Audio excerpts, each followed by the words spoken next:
Welcome to Cindy's Chronicles. Boom, boom.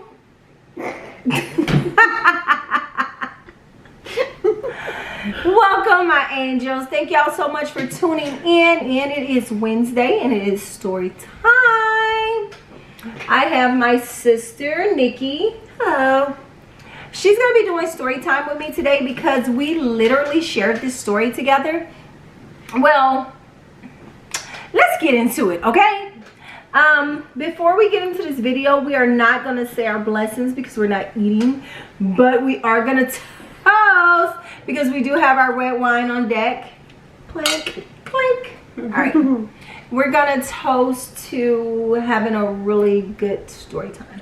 Yes, a good story time and a good day. Today's a good day. Okay. All right, guys. So our story time tonight. Let's just get right into it. Thank y'all so much for tuning into this video. If you guys are new to my channel, go ahead and hit that subscribe button, hit the notification button, so that you can be notified when I drop a video. That is the only way you'll be notified. Press that bell, guys. All right, and please watch this video in its entirety.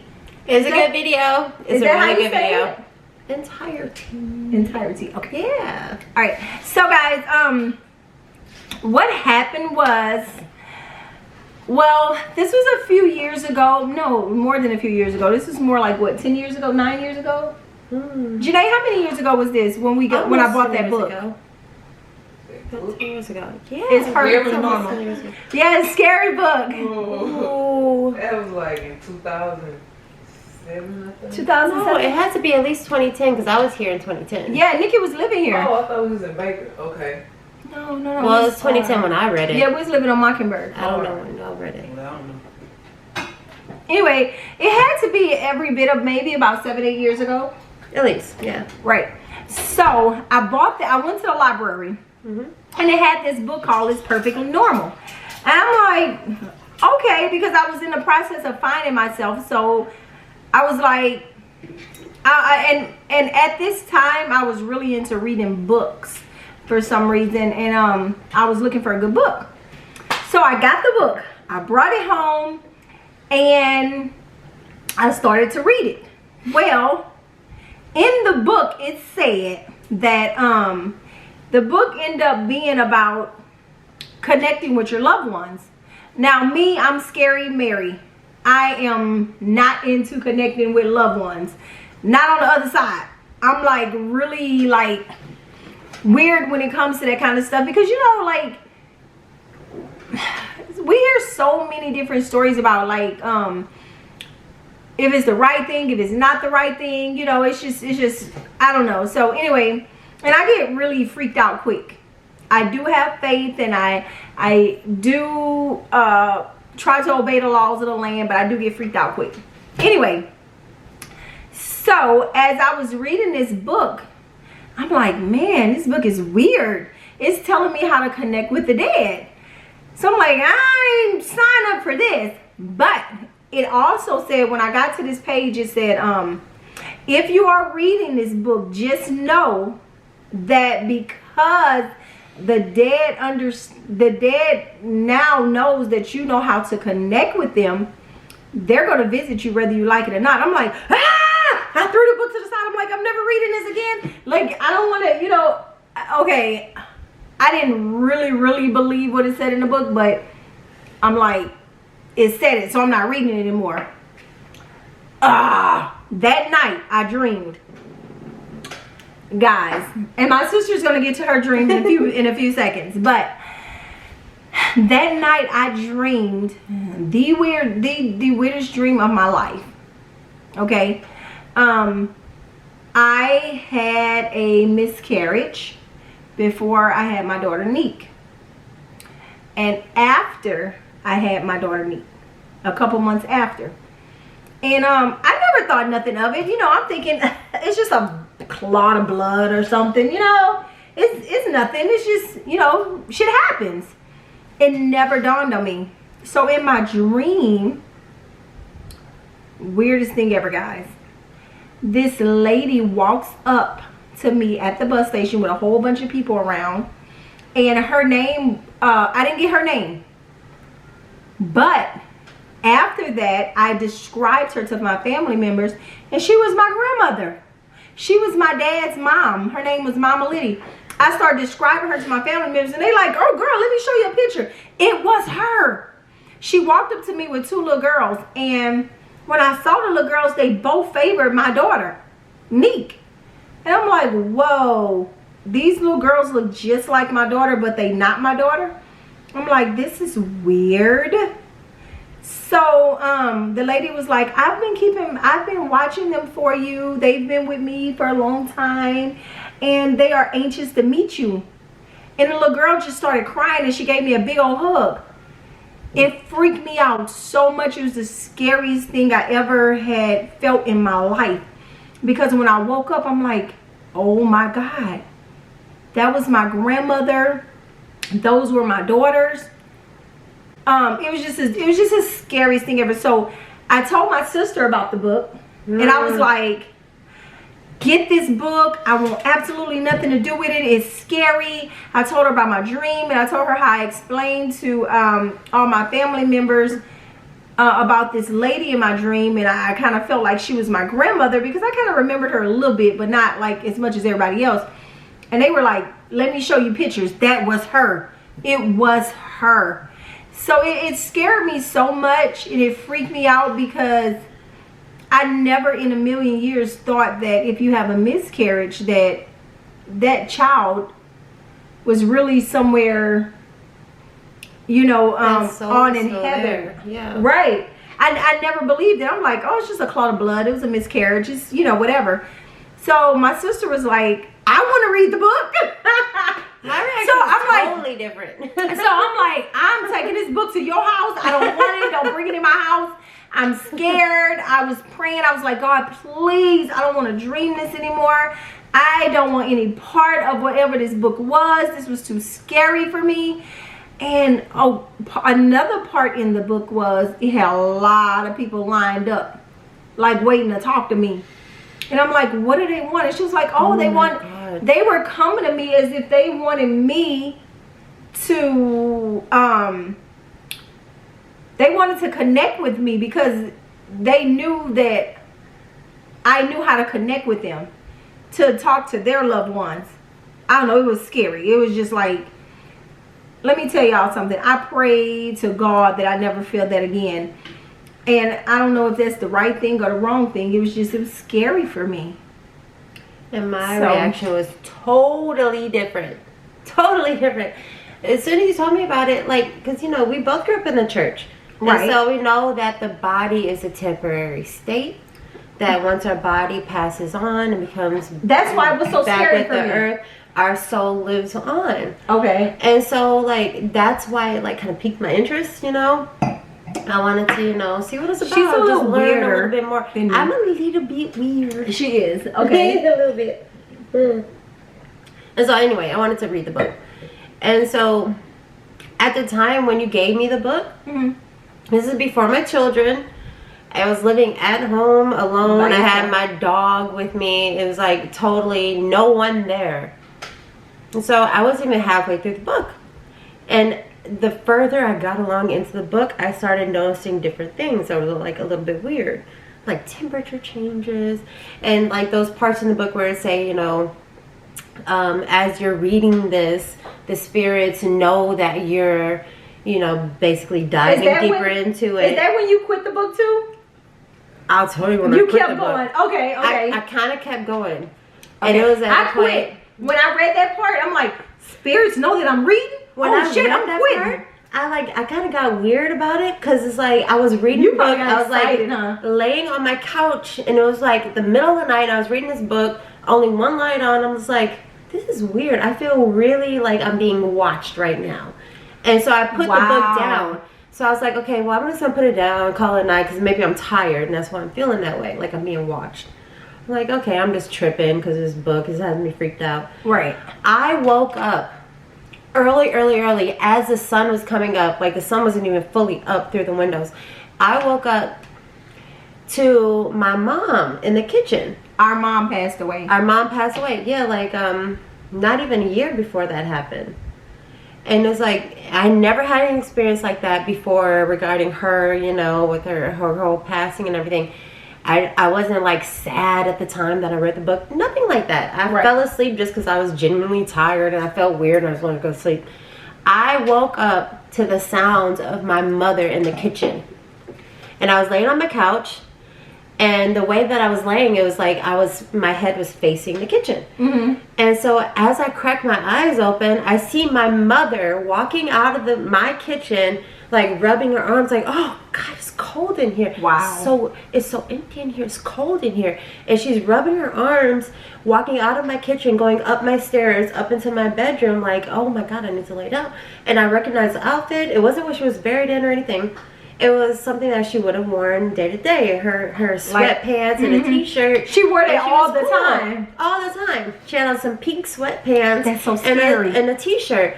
And as she walked past the couch, past me, up the stairs, I could smell her shampoo. Wow. As if she had just got out the shower or something. I could smell her shampoo that fresh. And it felt, at the time, like I'm just cracking open my eyes. And so I'm like, okay. You know, it felt normal in that instant. Right. As if she hadn't passed on. As if I had fell asleep on her couch or something. Right. She was walking past me. I could smell my mom walking past. I could hear her clearly, see her clearly. And she walked right past me up the stairs. And as she turned that corner to go up the stairs, I sat up from the couch and it kind of freaked me out. Because as I'm sitting up from the couch, I'm noticing that I'm in my home. Right. And that my mother is gone. Right. And I still smell that lingering scent of her shampoo. And I'm like, okay, this is after falling asleep from reading that book. Where it's like, okay, you know, I fell asleep getting that feeling like, okay, there's eyes on me. This is weird. You know, I feel really alone right now. This is weird. Let me just call it a night and put this book down because this book is freaking me out. Yeah. I woke up to this and it felt like she was there in my living room. I got up from the couch. I walked up the stairs and the first couple steps was kind of slow because I was still kind of confused. I'm like, there's no way, because I can smell her. And I ran the rest of the way up the stairs and I, of course, didn't see her. And I never had any experience after that. And I'm like, oh, that's... Did you not read that book after that? No, I put it down. I didn't read any more of that book. I remember you called me and you was like, come get this book out of my house. Through, who else is paying attention? And she called me and she was like, come get this book. And I'm like, you take the book to the library. I'm not picking that book up. I didn't want to touch that. So guys, that was my confirmation that that book is something serious. I probably shouldn't even say the name of the book because I don't even want y'all to go and get it and be like super freaked out. It wasn't even like a negative thing. Like I didn't It wasn't negative. Exactly. No. It felt like she was there in the room with me. And it felt almost comforting. Like, oh, you know, why is your living room so cold? Why is it so cold in here? And she walked upstairs like she was about to go upstairs and lay down. With my daughters in my dream, the little lady, she was like short, just like, I mean, she was my grandmother. When I think back at the little that I remembered about her, that was her. And when I saw the pictures, I'm super freaked out, like, oh my freaking goodness, that's my grandmother. Okay, but here's the thing though. Did it stop after that book? Did you see anybody else after that book? Okay, so what happened or did your after kids that? See anybody else? I literally, what freaked me out the most is the two little girls that looked exactly like my daughter. The way they hugged me. One of them was scared.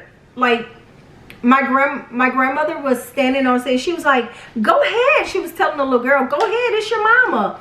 Don't be scared." So when she said that, the little girl ran up to me and she gave me a big hug and she just started crying. And I'm like, "Oh, it's okay." I remember rubbing her, and the other little girl was just standing there like, "You need to embrace me." Like so much. And I'm like, these, when I say they literally had not the identical face as my daughter, but they favored her so much. I'm like, these are my children. So when it dawned on me that these are my daughters, I was so scared that I literally prayed to God. Like, I woke up out my sleep and like 3 o'clock in the morning, I'm like, God, please don't punish me like this. Please. You know, I thought that a miscarriage was just a miscarriage. God, I didn't know that these were real kids. I'm sorry. I just started apologizing to the girls, saying, if I did anything to cause this, I'm sorry. It made me feel so bad. I was like, it only made me feel bad because I felt guilty for what happened to them. I felt like, you know, kind of like you have a full-grown child standing in front of you and you just blow their head out. Like, or like you go out and you have a wreck with your baby in a car with you and it's your fault. You know what I'm saying? I kind of felt like it was my fault. So I just immediately started feeling so guilty that I prayed and prayed and prayed. To the point where I didn't even want to go to sleep at night. So I remember, to your question, I remember having a few incidents where people kept, that same bus station that I was, where they came and talked to me, where people was in line to talk to me, people kept trying to come up to me and I was blocking it. So I remember like a couple dreams after that, but I got to the point where I didn't want to sleep at night because I was so scared that these people was going to keep coming in my dream, and it might have lasted about a week. After that, it kind of went away.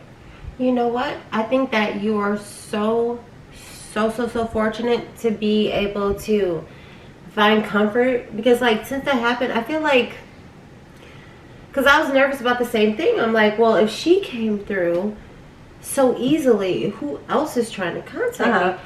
And after a while, I got to thinking like, okay, well, maybe with me opening up that little door to say, you know, what if somebody can come visit me? You know, that opened up that doors for anybody to come. Right. And so I felt the same way. I was afraid to go to sleep in my own bed. I would fall asleep on the couch here and in this room here and that room there. And I was always restless. And I've been so restless over the years because of that reason. Because I've had like other you know, minor experiences, nothing that vivid. So you have had other experiences? Yes, but nothing that vivid. Like with Mom, when she came, like I felt like I could smell her shampoo. The same strawberry scent, like it smelled like strawberries and cream, like that off-brand scent. Like it smelled so vivid. Okay. Do you think you may have accepted it a little bit more than me? I think that as soon as I saw her, when I first woke up, when I saw her, and I got up from the couch and I walked and I like ran up the stairs after her, I wanted that interaction. Okay. And I think because of that desire to see her, you got more. Because like I was just waking up, so I'm like, in my eyes, I was like, okay, I kind of see her turning the corner. I kind of see her like walking up the stairs. I'm like, and as soon as I saw that little glimpse of her, I wanted my mom. Okay. And I wanted to run after her. And I think that kind of welcomed whatever else was out there. And see, I did the opposite. And since then, I've been so restless. And I feel like things were waking me up. Like, I feel temperature. And it's like, it's weird. You know, you hear people say about ghosts. I don't believe that every place I don't is haunted. believe in ghosts, but I don't believe that, you know, ghosts are out to hurt us or possess us or anything like that. But I think that opened it up. Right. Okay. And I've been pushing it away and like finding other ways to get to sleep, and so I could like get a full night's rest, whatever. The thing is, I personally think that because you wanted it, you opened it up. I chased after her. I was so afraid because I felt so guilty that I may have done something, like maybe I didn't get enough sleep, maybe I didn't, you know, maybe I stressed over things I wasn't supposed to stress over. Like I immediately started thinking that it was my fault. So I just prayed and prayed and prayed that God would close all those doors, and they were completely closing. Like I prayed too. So I didn't feel anything after that. It was over with, but it was still so real. And that is story time for you guys. Oh my! That is story time, y'all. That really happened. This is not made up. We're just weird like that, y'all. We're really weird. I have this super it took me a long time to realize the spiritual connection that I have with myself, with God, with just I just have this super spiritual connection. I have a spirit of discernment, and when I'm the body accepting it dies, more. the body dies, and the spirit lives on. And don't be afraid, y'all. Don't think that y'all are too weird. We're a little bit weird. We've experienced things. This is not going to be the first story time, the last story time. I have so many more. My dreams are so vivid. They're like visions. But this one right here was at an all-time weirdness. You need to talk more on that. Or like how Jessica predicted that I was having a boy before I knew I was pregnant with a boy. Right. There's something in our blood, man. We're touched a little bit. Absolutely. My mom used to tell me that all the time about my dad. She was like, your dad Was a seventh son, and he's touched, and there's something yeah. in us. That's for another video. Hey, y'all. Stay tuned. Yes. Subscribe like this, like every other video after this. Yes, sissy. Boom. Wait, we need to tap glasses. Hello. Hey. All right, guys. So, if y'all liked our story time, give the video a thumbs up. If you are new to my channel, go ahead and subscribe. Hit that bell so you can get notifications, because even if you're subscribed and you're not hitting the notification bell, you won't know when I post. I want you to be tuned in to all the videos. Ask her questions. Ask her questions. You are not weird. You're not alone. Ask her all the questions. We're going to answer them. These are real life stories. I do not tell stories about what I read out of book. Every last one of my stories is something that I experienced myself. So, thank y'all so much for tuning in today. Y'all do me a favor. Oh, wait. Y'all tell me how y'all like my guest, Nikki. Ooh, hey. It's my sister. Hey, Nikki, you so fine.